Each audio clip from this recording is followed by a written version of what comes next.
90 రోజుల కోర్సు పూర్తి చేస్తే చాలు 100% ప్లేస్మెంట్ సపోర్ట్ తో సాఫ్ట్వేర్ జాబ్ మీ సొంతం. వెంటనే కోడ్ జ్ఞాన్ డెస్టినేషన్ ని సంప్రదించండి. నమస్తే విజయ మేడం. నమస్తే ఉషా మేడం, అతి త్వరలో ఉమెన్స్ డే. చాలా ఎపిసోడ్స్ మనం ఇంతకుముందు చేస్తున్నాము. గర్ల్స్ గురించి కానివ్వండి, ఉమెన్స్ గురించి కానివ్వండి, ఏ విధంగా ఉంటే బాగుంటుందని. ఇప్పటికీ ఈ జనరేషన్లో కూడా కొన్నిసార్లు మనం చూస్తూ ఉంటాం, లేడీస్ కొన్ని వాటికి కాంప్రమైజ్ అవుతూ ఉంటారు, భయపడుతూ ఉంటారు, ఆందోళన చెందుతూ ఉంటారు. వాళ్ళకి ఎక్కువ టెన్షన్స్ ఉంటూ ఉంటాయి బేసిక్గా చెప్పాలంటే. కానీ వాళ్ళు చేయలేని పని అంటూ ఏది ఉండదు. ఏ రంగంలో చూసుకున్నా ఇవాళ ప్రతి దగ్గర ఆడవాళ్ళు మనకి కనిపిస్తూనే ఉన్నారు. సో ఇంకా ముందుగా ఆడవాళ్ళు ఇంకా స్ట్రాంగ్ అవ్వాలన్నా, వాళ్ళకి వాళ్ళు మనోధైర్యాన్ని పెంచుకోవాలన్నా అసలు ఏ విధంగా ఉంటే ఇంకా మంచిది అంటారు? ఈ ఉమెన్స్ డే సందర్భంగా అసలు మీరేం చెప్తారు? ఉమెన్స్ డే సందర్భంగా మంచి క్వశ్చన్ వేసావు ఉషా. ఎప్పుడూ కూడా ఏంటంటే నువ్వన్నట్టు విమెన్ చాలా అంటే వాళ్ళకు వాళ్ళు అంత ఇంపార్టెన్స్ ఇచ్చుకోరు ఎక్కువ మట్టుకు. అంటే ఫ్యామిలీ వైజ్ అలా చూసిన పిల్లలు కానీ ఎట్లా ఉన్నా ఏంటంటే ముందు వాళ్ళకి ప్రిఫరెన్స్ ఇవ్వాలని చూస్తారు. సో ఇందులో తప్పేం లేదు ఉషా. ఎందుకంటే మనం ఎవరినన్నా ఇష్టపడి ప్రేమించినప్పుడు దాన్ని ఎట్లా చూపిస్తాం? మనకంటే కూడా వాళ్ళకి ఎక్కువ ఇంపార్టెన్స్ ఇస్తున్నాము అంటే వాళ్ళ మీద మనకి ప్రేమ ఎక్కువ ఉంది అనే అర్థంతో ఉంటాం మనం జనరల్గా లేడీస్. అంటే ఏంటి, ఇప్పుడు ఏదన్నా కొంచెమే ఉంటే ముందు వాళ్ళకే పెట్టడం, ఇలాంటివి చేస్తూ ఉంటాం. కాకపోతే ఏంటంటే లాంగ్ రన్లో ఇప్పుడు జనరల్గా విమెన్ కూడా వర్కింగ్ ఉంటున్నారు ఎక్కువ మటుకు.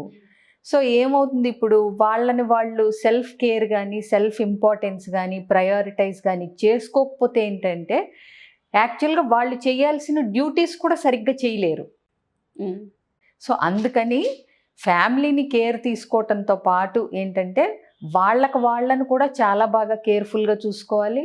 ఇంకా వాళ్ళకి అంటే కొన్నిసార్లు ఏదన్నా అంటే మాట వచ్చినప్పుడు కానీ తప్పు లేకపోయినా కానీ అంటే కాంప్రమైజ్ అవ్వచ్చు, కానీ సెల్ఫ్ రెస్పెక్ట్ని ఎట్లా కాపాడుకోవాలి, బౌండరీస్ ఎట్లా సెట్ చేయాలి, ఇవి కూడా తెలుసుకుంటే మంచిదన్నమాట. ఇంకా కొంతమంది లేడీస్ ఏంటంటే అసలు వాళ్ళు దేనికి పనికిరాము, మా వల్ల ఏం ఉపయోగం లేదు, వీఆర్ వర్త్లెస్ అనుకుంటా ఉంటారు. అసలు ఎస్పెషలీ వాళ్ళకి నేనేం చెప్తానంటే, మనం పుట్టాము అంటేనే ఎక్కడో ఈ యూనివర్స్లో there is somewhere some reason మనం వచ్చాము అంటేనే. సో మనం ఇన్ఫ్లుయెన్స్ చేయగలము, ఇంపాక్ట్ చేయగలము అని నమ్మాలి. ఒక 10 మందిని ఉద్ధరిస్తేనో లేకపోతే ఏదో చేస్తేనోనే మనకి అంటే మనం పుట్టినందుకు సార్థకత అనేది ఏం లేదు. నిన్ను నువ్వు ఉద్ధరించుకుని, నిన్ను నువ్వు బాగు చేసుకుని, నువ్వు నీ కాళ్ళ మీద నిలబడగలిగి, నువ్వు ఏదైతే చేయటానికి డిసైడ్ అయ్యావో అది తిన్నగా చేయగలిగితే చాలు. సో జనరల్గా మనం ఏమనుకుంటాం, ఐఎమ్ వర్త్లెస్ అని ఇట్లా ఫీల్ అయ్యే వాళ్ళకి నేను ఒకటే చెప్తాను, మన ఇంపాక్ట్ అనేది, మన మార్క్ అనేది ఈ ప్రపంచంలో ఎక్కడో ఒక చోట ఎవరో ఒకళ్ళు మనల్ని తలుచుకోవచ్చు. మనం ఇచ్చిన కాఫీ కప్లో కాఫీ తాగుతూ మనల్ని తలుచుకోవచ్చు. అవునా? ఎక్కడో రేడియోలో వచ్చే పాట విని ఈ పాట విజయకి ఇష్టమని ఎవరన్నా తలుచుకోవచ్చు. లేదా ఆ పాటతో పాటు ఉండే మెమరీస్ గురించి తలుచుకున్నప్పుడు మనం గుర్తు రావచ్చు అవతల వాళ్ళకి. అవునా? లేకపోతే మనం ఎవరికన్నా ఒక కాంప్లిమెంట్ ఇచ్చినప్పుడు వాళ్ళు రోజంతా పడిన శ్రమ మర్చిపోయి హాయిగా అంటే చక్కగా ఫీల్ అవ్వచ్చు, కష్టాన్ని మర్చిపోతారు. సో అట్లాగే ఏంటంటే మనది ఎక్కడో ఒక దగ్గర మనకి తెలియకుండానే మనది అనే ప్రెజెన్స్కి ఒక గుర్తింపు ఉంటుంది అని చెప్తున్నాను అన్నమాట నేను. నీకు అర్థమైందా? సో ఎక్కడో ఒక్కడ ఏదో ఒక సందర్భంలో ఇప్పుడు మనం ఎవరో ఒకళ్ళని తలుచుకుంటాం కదా రోజు మొత్తంలో, లేకపోతే ఏదన్నా కూర స్వీటో ఏదన్నా సరే ఉన్నప్పుడు పలానా వాళ్ళకి ఇది ఎంత ఇష్టమో, అప్పుడు వెళ్ళినప్పుడు పద్దాకా పానీపూరి అంటే చాలు పడి చచ్చిపోయేది, ఇట్లా మాట్లాడుకుంటాం పానీపూరి టాపిక్ వచ్చినప్పుడు. సో అట్లా మన మార్క్ అనేది ఖచ్చితంగా ఉంటుంది. సో స్ట్రాంగ్గా ఉండటానికి ట్రై చేయాలి. అట్లాగే కష్టాలు, ఇప్పుడు జీవితంలో కష్టాలు సుఖాలు, హార్డ్ టైమ్స్ బ్యాడ్ టైమ్స్ అన్నీ ఉంటాయి. సో వచ్చినప్పుడు వాటిని మనం దాటుకుని ఇవాళ ఇక్కడ గ్రేస్ఫుల్గా వాటన్నిటిని దాటి ఒక తెలివితేటలతో, ఒక ధైర్యంతో, స్థైర్యంతో ఇక్కడ దాకా వచ్చాము అంటే ముందు కూడా లాగించేయగలం కదా. అలా అదొక నమ్మకం ఉండాలి. ఇంకొకటి, మనకి ఏది కావాలో మన గళం విప్పగలగాలి. మనం గొంతు విప్పి ఎక్స్ప్రెస్ చేసి మాట్లాడి చెప్పగలగాలి మనకి ఏది నచ్చుతుంది, మనకి ఏం కావాలి అనేది. ఇప్పుడు మైండ్ రీడింగ్ అనేది ఇంకా తెలియదు, నేను చాలాసార్లు చెప్పాను ఇది కూడా. మనం అవతల వాళ్ళ మనస్సు మనం చదవలేము, అట్లాగే మన మనస్సులో ఏముందో మనం చెప్పకుండా అవతల వాళ్ళు తెలుసుకోవాలని ఎక్స్పెక్ట్ చేయటం అనవసరం, అవునా కదా? సో అట్లాగే మన హృదయం కూడా అంటే మన హృదయంలో ఏమి అవుతుంది, ఏం కావాలి మనకి అనేది కూడా మనం అవతల వాళ్ళకి వినిపింప చేయగలగాలి, అదొకటి. అట్లాగే మామూలుగా మనం ఇది చూసుకుంటే కనుక మనల్ని మనం కూడా క్షమించుకోగలగాలి. అంటే తెలుసో తెలియకో మనం కూడా చాలా తప్పులు చేస్తాము, అవునా?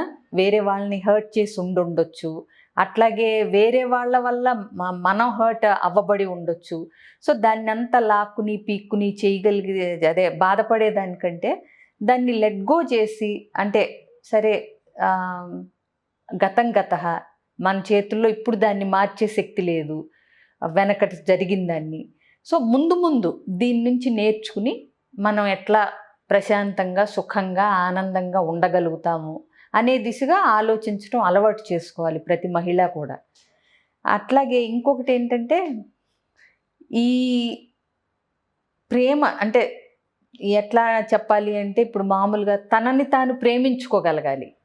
అసలు మామూలుగానే మనం ఏమంటాం, మనిషికి ముందు సెల్ఫ్ లవ్వే ఎక్కువ, తెలియకుండానే ఎక్కువ తనని తానే ఎక్కువ ఇష్టపడతారు అని అనుకుంటాం. కానీ కొంతమంది దాన్ని గుర్తించరు, ఇష్టపడుతూ ఉండుండొచ్చు కానీ దానికి కావాల్సినవి వాళ్ళకి కావాల్సినవి వాళ్ళు చేసుకోరు. అంటే ఏంటి, ఇప్పుడు వర్కింగ్ ఉమెన్ ఉన్నారు, హడావిడిలో ఏదో ఇంత బాక్స్లో వేసుకుని వెళ్ళిపోతారు తప్పితే బ్రేక్ఫాస్ట్ చేయని వాళ్ళు నాకు చాలామంది తెలుసు, టైం లేక.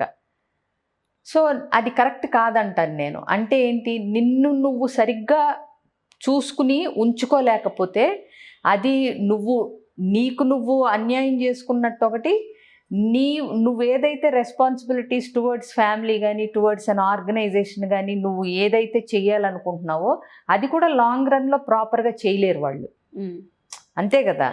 సో ఎవరికైనా 24 గంటల టైమే ఉంటుంది, టైం లేదు అనేది కూడా ఒక ఎక్స్క్యూజ్ మానేసి లేడీస్ చక్కగా ఒక అరగంట ముందు లేస్తే 4 పనులు ఏదైతే టైం లేదనుకుంటున్నారో అవన్నీ అవుతాయి.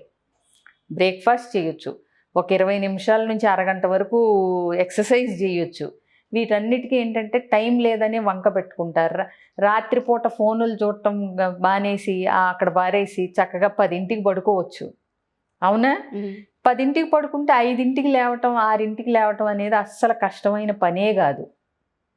మా జనరల్గా ఏం చేస్తుంటారు, ఇవాళ రేపు అందరూ పిల్లలేంటి పెద్దాళ్ళేంటి లేడీస్ ఏంటి అందరూ ఈ ఫోన్ బుచ్చుకుని 11, 12 అయినా పడుకోరు, అవునా?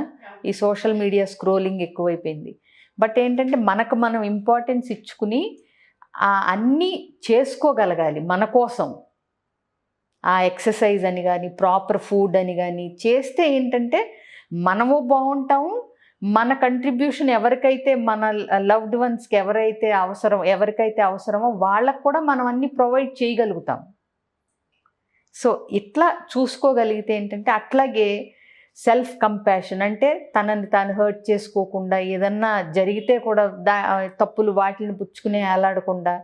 ఇప్పుడు మనం జనరల్గా నువ్వేదన్నా తప్పు చేశాను ఇట్లా జరిగింది అని నాకు చెప్పావనుకో, నేనేదో నాకు తోచిన సలహా ఇస్తాను కదా, ఏముందిలే ఉషా మర్చిపో, ఇప్పుడు దాన్ని మార్చలేం కదా, ఎందుకు దాని గురించే ఫీల్ అవుతావు, తర్వాత ఏం జరగాలో చూడు. అట్లా మనం పక్కన వాళ్ళకైతే ఎట్లా చెప్తామో మనకి కూడా అట్లాగే చెప్పుకోగలగాలి. అంటే ఈ పొజిషన్లో ఇంకొకళ్ళు వచ్చి నా దగ్గరికి సలహా అడిగితే నేనేం చెప్పేదాన్ని అనేది ప్రతి మనిషి ఆలోచించుకోగలిగి వాళ్ళు కూడా అట్లా చెప్పుకోగలిగితే, అంటే పాజిటివ్ సెల్ఫ్ టాక్ అన్నమాట. ఏం పర్వాలేదు, నువ్వు కావాలని చేయలేదు కదా, నెక్స్ట్ టైం మళ్ళీ జరగకుండా చూసుకుందువు కానీ ఒక తప్పు నుంచి నేర్చుకుంటున్నాను అనుకో అని మనం ఎదుటాళ్ళకి ఎట్లా చెప్తామో అది మనకు మనం అలా చెప్పుకోగలగాలి. సో ఇట్లా చేసినప్పుడు ఏంటంటే విమెన్ కూడా చక్కగా మెంటలీ స్ట్రాంగ్గా అవ్వచ్చు. అట్లాగే ఇంకొకటి, నో చెప్పటం తెలవాలి. ఎక్కడ ఎస్ చెప్పాలి, ఎక్కడ నో చెప్పాలి, ఎలా నో చెప్పాలి, ఇంకెలా చెప్తా ఉంటే చాలా ఉంటాయి. సో వన్స్ అగైన్ విమెన్ అందరికీ విమెన్స్ డే విషెస్ చెప్తూ థ్యాంక్ యూ మీకు కూడా హ్యాపీ ఉమెన్స్ డే. సో మీరు ఇందాక ఒక మాట అన్నారు, అంటే మనం పుట్టామంటే ఏదో ఒకటి ఖచ్చితంగా రీజన్ ఉంటుంది. ఉంటుంది. 10 మందిని మనం ఏదో ఏలేసాం చూసేసామని కాదు, ఫస్ట్ మనల్ని మనం స్టాండర్డ్ గా చూసుకుంటే చాలు. అవును, అప్పుడు ఏమవుతుందంటే మనం తర్వాత మనం ఇంకెవరికన్నా ఏదన్నా చేయగలుగుతాం.